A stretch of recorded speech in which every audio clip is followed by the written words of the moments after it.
Hey guys, it's Frank. Welcome back to my channel. Renting kind of sucks. Like, if I really think about it, since I moved out when I was 18, and I guess next year I'm turning 28, I have been paying rent for the last 10 years, and I don't even want to do the calculations of that, but it hurts my bank account. So then, after paying my landlord another month's worth of rent and being a little bit sad, I went on YouTube and the homepage decided to give me a relatable video that I'm going to react with you guys. It's called Toronto Tenant Faces $1,100 Rental Increase Due to the 2018 Rule. So how about this, guys? Why don't we react to this video together, and I'll give you my thoughts as a Toronto renter for the last decade.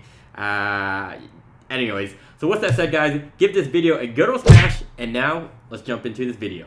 A Toronto resident since 2003 after moving here from the US, Kevin Cotillero developed an affection for the city many can relate to. Well, take a look at that wallpaper that was in his apartment. Look at that. It's like square black tiles. That's pretty cool. I wonder if he put that in or if it was already like that. I was everywhere on the TTC. I mean, I fell in love with Canada. I stayed. I got married. I had a kid. Like, I built a life here. Take a look at that view. You can see he's just outside of Toronto. The city south of Toronto looks a lot nicer from afar than when you're actually in downtown, I noticed. Inside the approximately 700 square foot Etobicoke apartment he's lived in since 2020, a months-long dispute with his landlord coming to a head. He signed a lease that saw him pay $2,700 a month, but earlier this year, they're like, we're going to raise your rent to $3,000. Okay, I know a friend that pays $2,500 for a two-bedroom in around that time. And now the landlord wants to charge him $3,000. So where the heck do they get $1,100 rent increase? That's a $300 rent increase. Or am I missing something? We could be charging $600 more, but since you're a good tenant. He said he was emailed that request. Since it didn't come through a legal process, he questioned and fought back, adding he kept paying the $2,700 monthly. All I did was just get met with, with argument. I mean, it's, you don't know what you're talking about. I have 14 years of experience, paralegal, I've been doing this. See, those are the type of landlords you probably don't want to deal with. The ones that's like, oh, I have 14 years experience, you don't know what you're talking about. Chances are, even if you do end up winning this case, you might want to think about leaving that place entirely. Like, I don't want to deal with a landlord that speaks to me like that. That's the thing about landlords, because you don't know who you're going to be dealing with. And, as much as you always have these rules in place for tenants and all that sort of thing, like, we got to remember, guys, at the end of the day, who owns the property?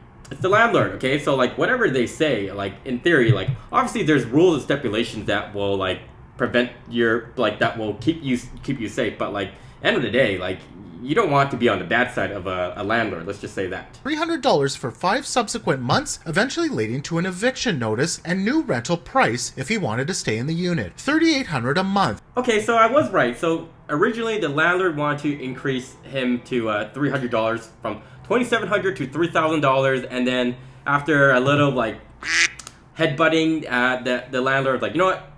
Screw you, $3,800. I think the landlord just threw some arbitrary number just to like really get this guy out at this point. Like, when you're so upset with someone, like, you're just gonna like just do anything to like kick them out. Not to say he's in the wrong. Like, by all means, increasing it by $300 in the first place is a little bit steep in terms of the regulation, whatever it is. I think it's like 2.5% rent increase year over year, but yeah, at that point, they're just like throwing some arbitrary number just to like really get under the skin of this guy. Frustrated, he said he called Christine Hogarth, the PC MPP for Etobicoke Lakeshore, over a loophole that allows new units created after November 15th, 2018 to escape rental increase caps. He said after multiple requests, he was told the rules, meant to encourage new rental stock, aren't changing soon. A spokesperson told CityNews they spoke with him and that they couldn't interfere with the landlord and tenant board case as it's before the tribunal. Okay, so for those of you who are unaware, rental units after November of 2018, it appears,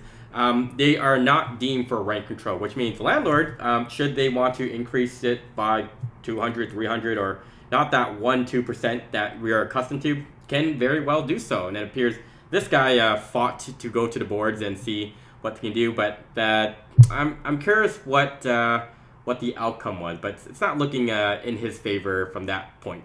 We asked Douglas Kwan at the Advocacy Centre for Tenants Ontario generally about rent increase rules. He said there are 3 main ones for landlords. Only 1 increase in a 12-month period, there must be 90 days notice, and it must be in writing on an N1 form. So this is exactly what I said. Units before 2018 of November 15th are rent controlled, whereas units after November 15, 20 have no rent control. And it sounds like what this guy, it might be in a unit that was after 2018. The rules for tenants should be the same regardless of the age of the building. He said the Ford government's removal of rent control for units after November 2018, combined with a decontrol of pricing over vacant units, means affordable rentals are slipping away. What we're seeing is that those 2 rent control loopholes are just exacerbating the affordable housing crisis. What's basically happening, guys, is while interest rates are still being increased by the Bank of Canada, well, anyone that's on variable rates, well, instead of them taking the quote-unquote increase, what they're going to be doing is landlords are going to be passing that increase over to the new tenants or existing tenants. And unfortunately, looks like this gentleman, unfortunately, has been caught into the price increase. And that's why, honestly, guys, this is part of the reason when I was looking for a place, I made sure, like, I know when I first moved here, a lot of people are like, oh, Frank, your Calgary unit was a lot nicer, but there's a reason why I took this, because this was before 2018. Renters deserve to live in safe and affordable homes. If you're a renter in Toronto today, you're paying the most expensive rent that you have ever paid in your entire life. Thank you. I did not know I was paying so much money for my rent. Yeah, I also read, I came across this article, maybe I'll pull it up, but it named that Toronto has has the most bubbly housing market in the entire world. I hate to say the word recession, but we almost, in a way, need a reset. Now, I don't like the idea of people losing their job, but in a way, the pricing, housing, and everything, especially out in Toronto, has just got ridiculous. We do need a reset, and maybe it's a recession or whatever you want to call it, but we do need a reset because it is getting out of hand out in Toronto how expensive things are getting. She's calling for better protections for renters as part of a broader solution to deal with what she calls an affordability crisis. Back in Etobicoke, Caltalero says he wishes he could stay, but is left deeply frustrated. The city is so ridiculous. Yeah, I'm going back to the States 100%. It's not worth it. Like, I can't really thrive here. In Toronto, Nick Westall, City News. It's kind of sad how relatable what this man is saying is so relatable to everyone that lives out in Toronto, is because as much money as you can make, one, you can get taxed more, but secondly, you're not ever really thriving out here, at least when you are trying to make it out here. Now, it's a very different scenario. Should you, have family established here, you don't have to pay rent, you're living with your parents, and you are just literally netting paycheck to paycheck. But it's an entirely different scenario when you're in a position more like me, where you moved here away from your family, and then you're trying to make it work out here. And it's tough to, one, pay for rent and also save enough money to make a down payment for a condo or a housing. It's challenging. I do see his frustration, because I am literally in one massive rent increase away from also moving out of the city, or I'm just going to be outpriced. Not to say I cannot afford the city. It's more to say that should there be a massive increase, it goes to my head where, is it worth paying that much? Even though I can theoretically pay this much, is it worth me paying this much to live in a shoebox where I can go elsewhere? But then also at the same time, when I look at even Calgary, for example, the 1-bedrooms are getting up there in prices as too.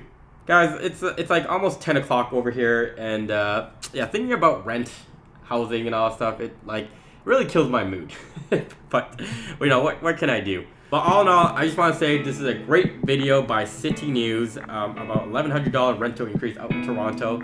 I really like this channel just because they do a lot of city-related topics that and from different cities out in Canada. So I always have new content to always relate to, and I have to give them some kudos. But anyhow, with that said, guys, if you made it to the end of this video, thank you so much for watching and follow my good millennial journey. If you want to see me do more reaction videos, more city related videos, let me know in the comment section down below. As always, thank you so much for watching, and I'll see you all in the next one. Peace.